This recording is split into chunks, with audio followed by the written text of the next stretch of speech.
Assalamualaikum warahmatullahi wabarakatuh. Waalaikumsalam warahmatullahi wabarakatuh. Perkenalkan, nama saya Muhammad Ferdi Bisono dengan NPM 235201136 dan di sebelah saya Saya Bunga Milayani dengan NPM 2312 011040. Nama saya Rizna Marini dengan NPM 2312 011205. Nama saya Zahra Putri Safwan dengan NPM 23120 11212. Nama saya Karing Nana Saputra, NPM 2312 011 399. ini kami akan diskusikan dari soal nomor 1 dulu yang ada hasilnya akan kami bacakan oleh Zahra. Jadi terkait kronologinya nih, jadi kronologinya ini perkaranya itu dipicu oleh kegagalan PT Hikari dalam memenuhi kewajiban pembayaran atau pengembalian dana investasi kepada para pemohon yang telah jatuh tempo dan dapat ditagih. Terus para pemohonnya itu mengajukan permohonan PKPU ke Pengadilan Niaga Surabaya dengan membuktikan adanya kreditur lain, sehingga syaratnya minimal 2 kreditur terpenuhi. Karena fakta utang terbukti secara sederhana sesuai pasal 222 Undang-Undang Kepayditan dan PKPU, Majelis Hakimnya itu pada Mei 2021 mengabulkan permohonan tersebut dan menetapkan PT Hikari dalam status PKPU sementara atau PKPUS selama 45 hari. Nah, selanjutnya kita bakal tahu nih siapa pemohon dalam perkara putusan tersebut. Kalau untuk pemohon perkara tersebut itu ada dua. Yang pertama ada Liriko Fuad Maulana dan yang kedua itu ada Kamli Iwan. Kemudian itu ada alasan permohonan PKPU ini dilayangkan. Yang pertama itu ada eksistensi utang yang telah jatuh tempo dan dapat ditagih.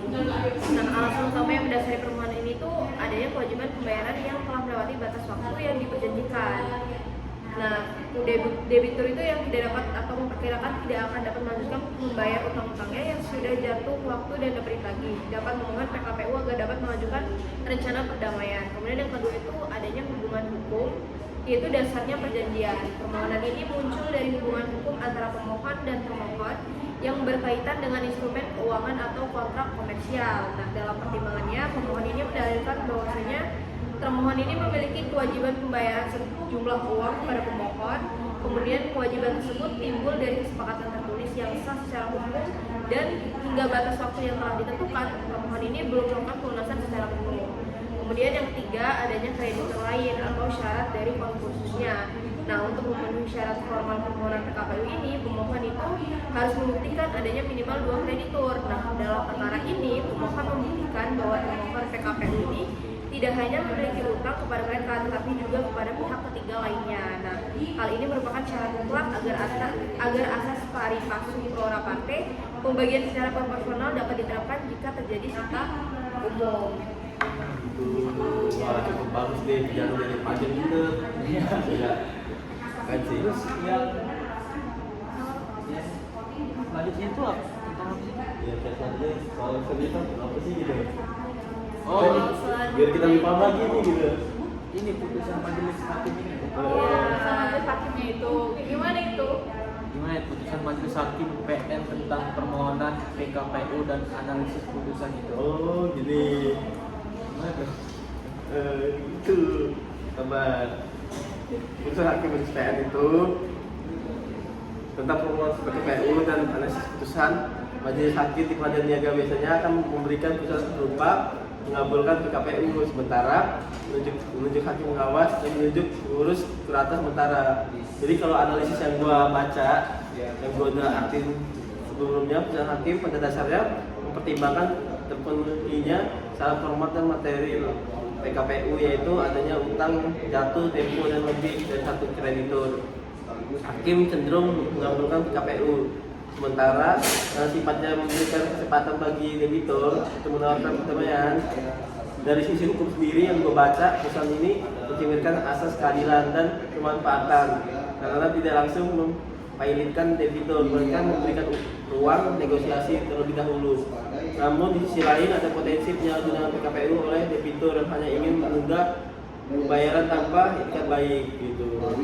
Wah, jadi panjang nih penjelasan enggak bisa Tentang hasil putusan itu ya? Oh iya. Prosesnya itu, Iya, prosesnya itu. Iya, yang tata atau proses PKPU ini kan. Kemarin gua udah baca-baca sih putusan itu kan. itu dari mana didapatnya itu hasil putusannya? Dari ya gua baca-baca itu. Dari yang web pengadilan gitu ya? Iya. Oh, Respect sih. Jadi untuk proses PKPU itu didasarkan pada Undang-Undang Nomor 37 Tahun 2004. Jadi ada dua, yaitu PKPU sementara dan PKPU tetap. Yang pertama PKPU sementara itu durasinya itu maksimal 45 hari. Itu untuk PKPU sementara yang statusnya otomatis diberikan hakim saat permohonan dikabulkan. Untuk agendanya itu pendaftaran piutang kreditur dan penyusunan draft awal rencana perdamaian. Itu untuk PKPU sementara. PKPU yang satunya. Nah, PKPU yang satunya itu PKPU tetap. PKPU tetap itu durasinya 275 hari. Lama juga ya? Iya, itu 275 hari. Kemudian terus syaratnya itu harus disetujui oleh para kreditur melalui pemungutan suara atau voting. Jadi harus voting dulu itu. Kemudian itu kelihatannya kayak negosiasi gitu lah, negosiasi dan finalisasi rencana pembayaran utang tersebut seperti itu. Dan juga ada hasil akhir, yaitu ada dua kemungkinan di hasil akhir itu, yaitu homologasi atau rencana perdamaian yang disetujui kreditur dan disahkan hakim. Itu PKPU berakhir, utang dicicil sesuai perjanjian yang baru seperti itu. Kemudian hasil akhir yang kedua yaitu pilot. Jadi pilot itu adalah rencana ditolak atau waktu 270 hari habis tanpa kesepakatan. Jadi cukup panjang nih tangkapnya dari yang pertama tadi yang kita baca sampai akhirnya panjang banget. Tapi ilmu air itu banyak banget yang harus kita tahu ya. Mungkin itu Mungkin yang bisa kita diskusikan ya nih.